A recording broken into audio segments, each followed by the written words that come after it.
Hey everyone, how is it going? I am here with Matt Adams of Empirical 360, and we are going to talk PPC advertising, Google advertising today. Our topic, as you saw, 5 questions you need to ask your marketing agency for growth of your practice in 2019. If you have experience with AdWords, there are some key things that you want to make sure your agency is doing for you and with you to have that sustained success. And I'm thankful for Matt to come by and chat about this. Yeah, thanks for having me, Jeff. It's good to be here. You got it. How's the holidays shaping up?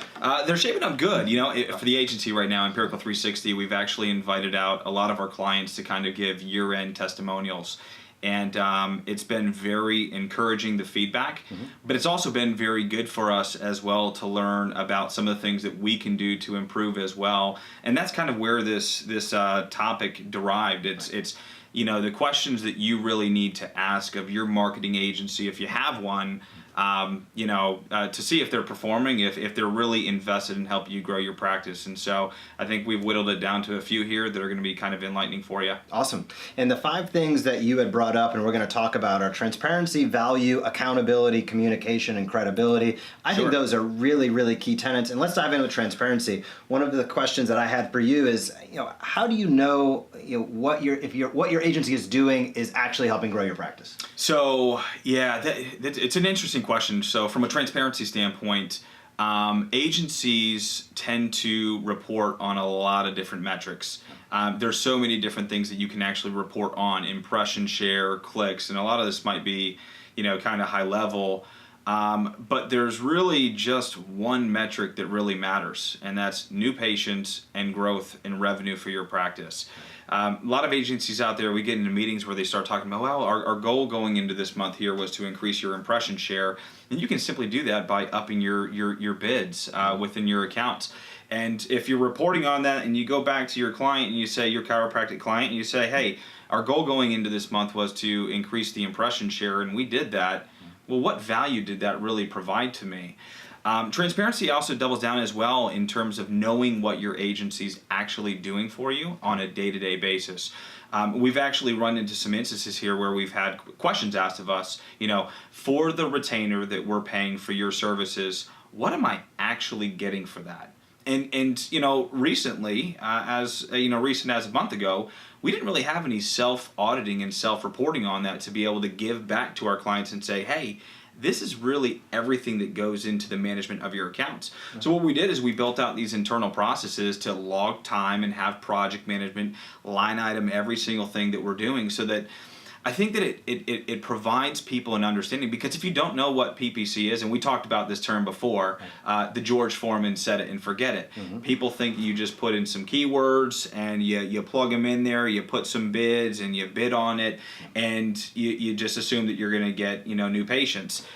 It's just frankly not that simple. And so that transparency goes both ways. So we report to ourselves internally for all the work that we're doing, but we also report on it externally to our clients as well. And we like to think of things in such a way that if we realize that our retainer is grossly, you know, too much for a client given the work that we're having to put into it, we're going to reduce that retainer because we know what we should be doing there.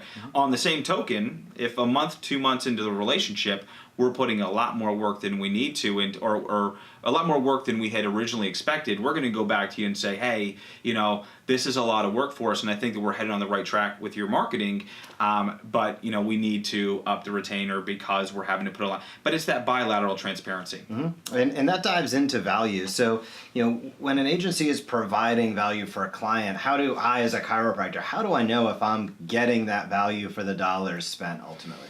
Well, so the value number one is a direct kind of coefficient of your revenue. Okay. And there's a lot that goes into that as well. So, you know, when it comes to Google Ads, pretty much anybody can go out there, log on to Google, create yourself a Gmail account, and get AdWords certified.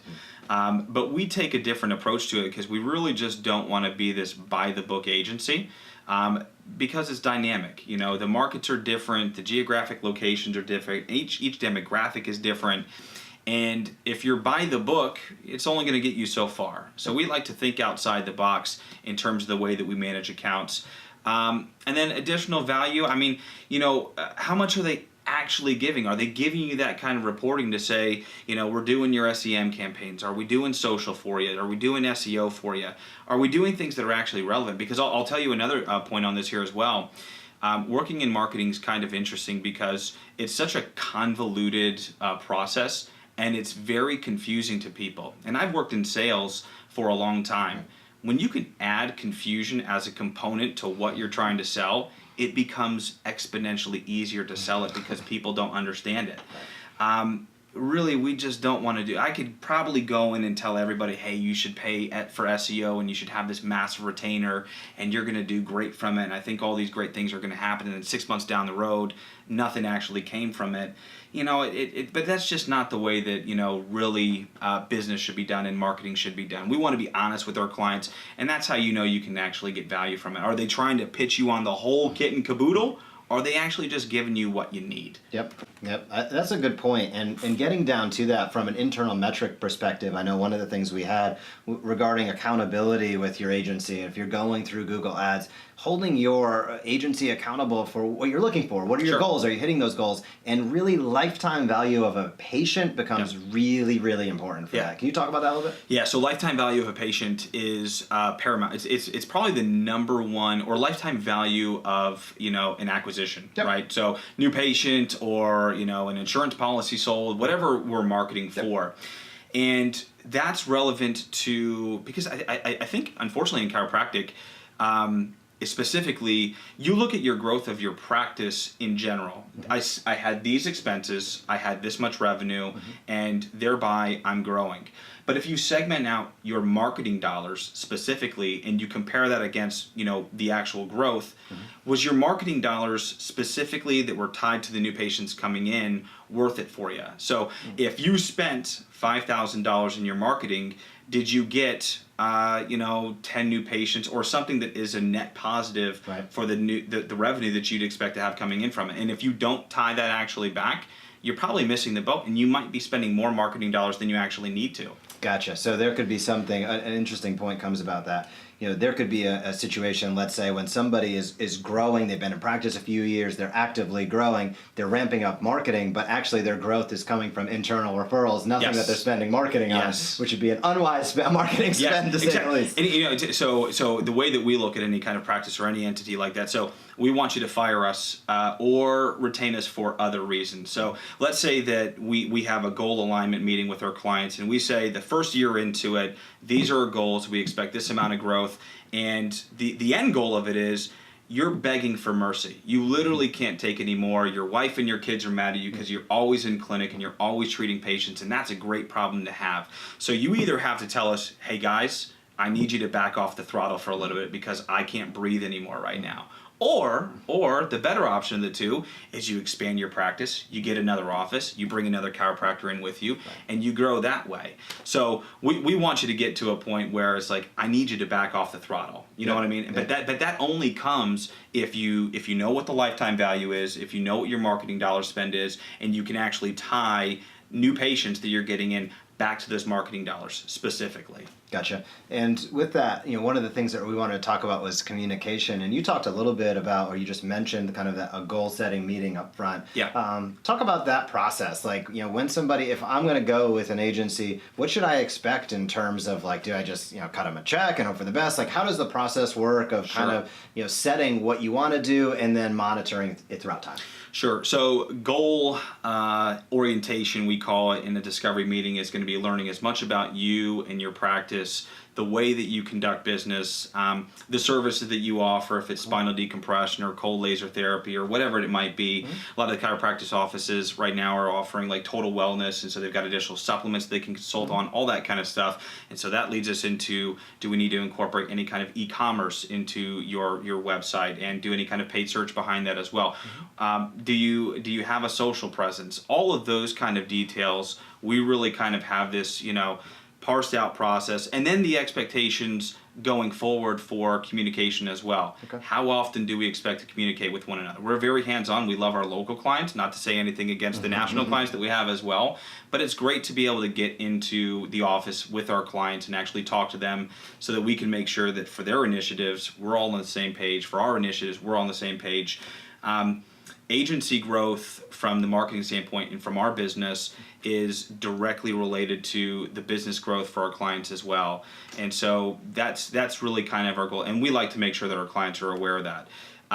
Other marketing agencies out there might just be in it for a retainer, and they don't necessarily care about the end result. And so they shield themselves from having to report on revenue and attribution and where your leads are coming from. And the assumption is if your practice is doing great, well, it's because of us. Yep. We're not afraid to tell you, hey, your practice is doing great, but it might be because of other reasons, you know? And so, you know, we want to make sure that practices are growing. And if we feel like you should throttle back on your marketing with us because it's kind of wasted spend at that point, we'll let you know. And kind of rounding out the fifth one, it was really about, you know, innovation. Like, Yeah. you know, so if you're using an agency, one of the things is, you know, again, not having that complete set it and forget it mentality. The dynamic of online marketing is constantly changing. The dynamic of how Google is going about their business obviously is constantly evolving, Yeah. and the agencies should as well. So what are some good questions to ask? What have you seen as far as growth, creativity, innovation? So innovation really, I always like to ask, you know, the clients that we bring on, how often was your previous agency coming to you with new ideas or new developments or new softwares? Because marketing, and you know this because you've been in this for quite some time, specifically for chiropractic, and you know, marketing literally changes every single day. Yep. There's something new, there's something hot. Let's push social this, Instagram's the next big thing, and it's, you know, so, you know, we have to be able to navigate what's actually relevant, what's going to perform for a client, and if we have a new idea, actually convey that when it's appropriate. And not just, hey, something new came out, we think we can make some money on this here, so let's go ahead and pitch it to everybody, because it's not relevant. It's about finding out, you know, what's going to be beneficial to that particular client. We came out with our performance portal this year, which gives our clients direct visualization to all of their, you know, initiatives that they have going on. We came out with our CRM this year.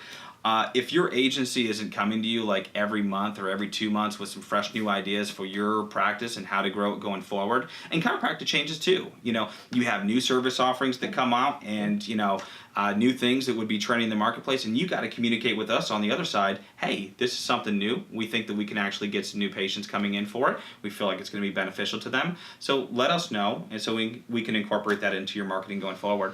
And with that, you know, with the portal that you guys came out with, what do clients see? In other words, is it high level enough where, you know, I'm a chiropractor, I understand chiropractic, you know, I want to know what's going on with my marketing, but some of it gets over my head. What are some of the key items that you think are important from a clinician's perspective that they can take a look at in a portal and get a pulse check as far as what's going on? Yeah, so the performance portal itself gets to a kind of a granular detail. It talks about all the things. It talks about impression share. It talks about clicks. It talks about, you know, your cost per lead, and it talks about all those different granular items that you want to be able to see. But it doesn't do it through the Google Ads platform, which can be incredibly confusing at times. Yep. So we boil things down to be easy. The one thing that it actually does show in combination with our CRM, so long as we have, and this is the caveat on this, we always ask our clients, disposition that lead appropriately so that we know that a lifetime value can be assigned to it. And it's here's your marketing dollars, here's everything that's been spent, and here's actually the amount of revenue that you should expect from the lifetime value of a new patient acquisition. Makes sense. And if this number is bigger than this number, then we say, hey, your marketing dollars are worth it. Yeah.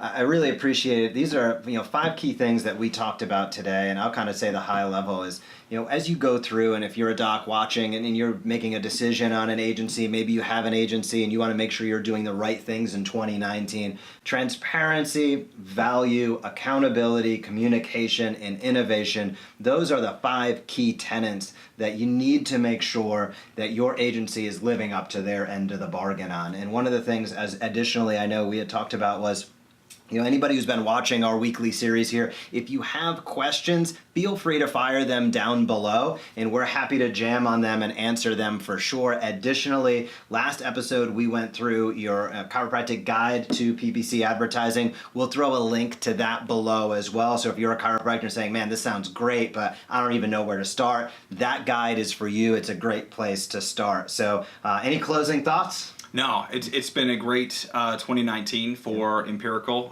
We're really, or 2018 for that matter. I'm already moving on to the next one, but we're really excited for the next year. And like you said, Jeff, if you have questions about it, PPC is something that you can entertain without having to hire an agency. And so that's why we created that guide as a very, now some people, they're not technologically savvy and they don't want to have to deal with it. As a practitioner and as a doc, you want to treat patients, and that's what you got into the business for. So if you need any help, if you need any lift with it, reach out to us. We're always happy to help.